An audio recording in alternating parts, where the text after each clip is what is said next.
So if you observe carefully, it was given that QP is equal to 4.5. Okay, so let me zoom it. Yeah, QP is equal to 4.5.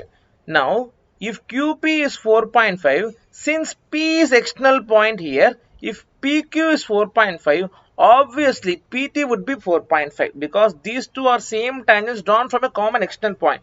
So, if this is 4.5, obviously this would also be 4.5.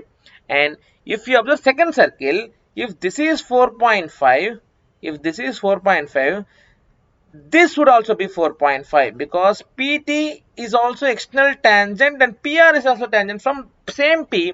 So from this we can say that this is 4.5, this is 4.5. Total QR is equal to 4.5 plus 4.5, that is equal to 9 centimeter. So it is very obvious that option B is correct.